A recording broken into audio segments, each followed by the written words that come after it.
Olá, louvado seja nosso Senhor Jesus Cristo, para sempre seja louvado, glória ao Pai, ao Filho e ao Espírito Santo, como era no princípio, agora e sempre. Amém. Queridos irmãos e irmãs, paroquianos aqui da nossa paróquia Nossa Senhora da Abadia, Lagoa da Confusão, Diocese de Cristalândia, 10 de novembro de 2022, nessa quinta-feira, dia de São Leão Magno, Papa e Doutor da Igreja. Aqui nos diz, Leão, cognominado Magno, pela grandeza de sua obra e de seu magistério, governou a Igreja por 21 anos, de 1440 a 461. Sua figura de pontífice romano emerge com destaque histórico universal no diálogo entre o Oriente e o Ocidente e no encontro-desencontro entre o mundo latino e as novas populações europeias. Mestre e mistagogo, centralizou a sua missão no mistério de Cristo, homem-Deus, professando na doutrina do Verbo encarnado. Concílio de Calcedônia, em 451. Atualizado nas celebrações litúrgicas, sermões sobre os mistérios, testemunhando na vida, cumprir as obras que é celebrado no sacramento. A seu nome se liga o fundo eucológico mais antigo do missal romano. O seu sepultamento se deu a 10 de novembro, é recordado pelo martirológico jerominiano do século VI e no calendário de São Willibrord do século VIII. São Leão Magno, esses grandes homens que existiam e que não existem mais. O Senhor esteja convosco, Ele está no meio de nós. Proclamação do Evangelho de Jesus Cristo segundo Lucas. Glória a vós, Senhor. Naquele tempo, os fariseus perguntaram a Jesus sobre o momento em que chegaria o reino de Deus. Jesus respondeu: o reino de Deus não vem ostensivamente, nem se poderá dizer, está aqui ou está ali, porque o reino de Deus está entre vós. E Jesus disse aos discípulos: dias virão em que desejareis ver um só dia do Filho do Homem, e não podereis ver. As pessoas vos dirão: ele está ali, ou está aqui. Não deveis ir nem correr atrás, pois como o relâmpago brilha de um lado até o outro do céu, assim também será o Filho do Homem no seu dia. Antes, porém, ele deverá sofrer muito e ser rejeitado por esta geração. Palavra da salvação. Glória a vós, Senhor.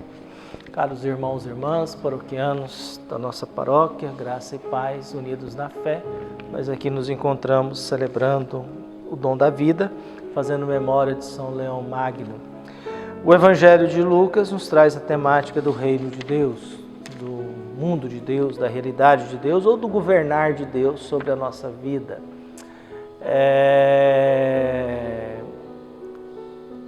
Jesus tem uma reflexão, quer dizer, toda a reflexão de Jesus gira em torno do reino de Deus. A pauta central do ensinamento de Jesus a respeito de Deus é que Deus é Pai misericordioso e do reinado dele, do mundo de Deus que é diferente do nosso mundo, da realidade de Deus que é diferente da nossa, do governar de Deus que é diferente do nosso. E por isso, o evangelho que nós temos de Lucas começa com essas perguntas. Quando é que virá?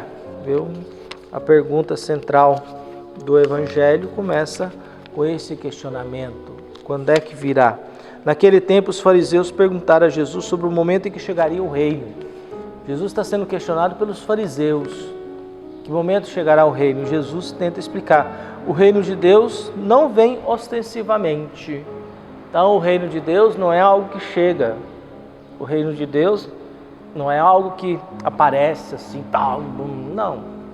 Por isso que Jesus usa sempre as parábolas de semente, de cuidado, de fermento, de plantação. Jesus sempre usa essas parábolas de processo. É processo de semente, processo de plantação, processo de fermento, viu?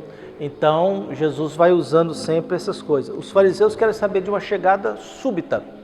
Quando é que vai chegar esse mundo aí? Viu? Como chega alguém na sua casa?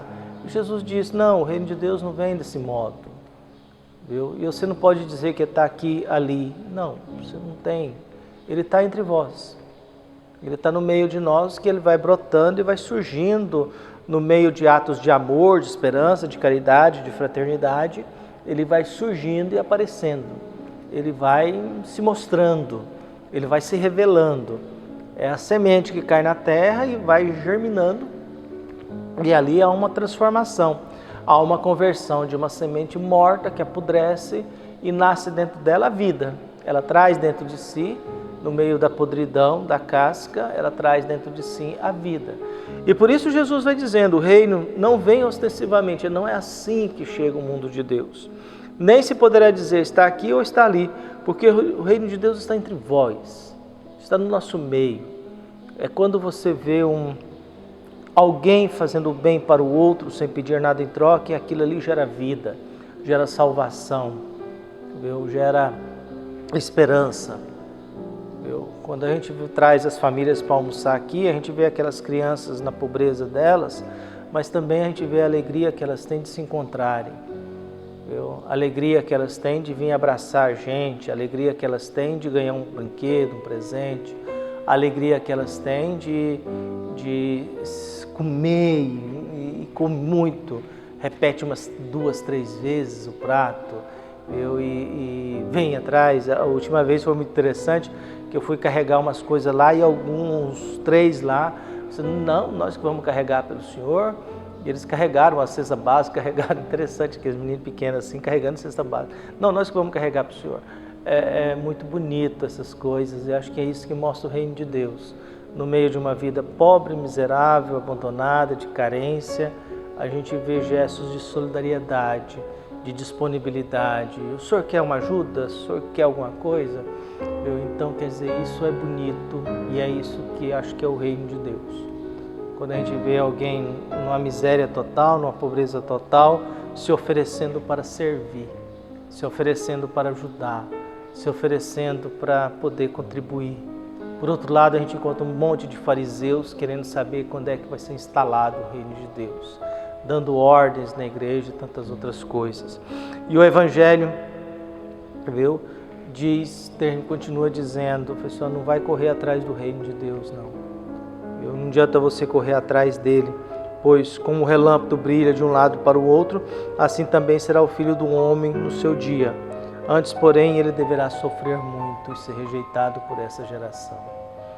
Jesus coloca que o reino de Deus é esse mundo, e ele vai ter o Filho do Homem, é igual um relâmpago que atravessa, porque não tem espaço, não tem lugar, não tem um modo. Por isso a prece nossa é que Deus abençoe a todos nós, nos dê força e coragem, para que a gente possa deixar com que esse mundo de Deus nasça no nosso meio. Apesar das tensões, invejas, interesses, problemas, que o mundo de Deus cresça no nosso meio. E peçamos a Deus paz, alegria e esperança, que Deus ilumine, abençoe e proteja a todos nós. Um abraço e até mais.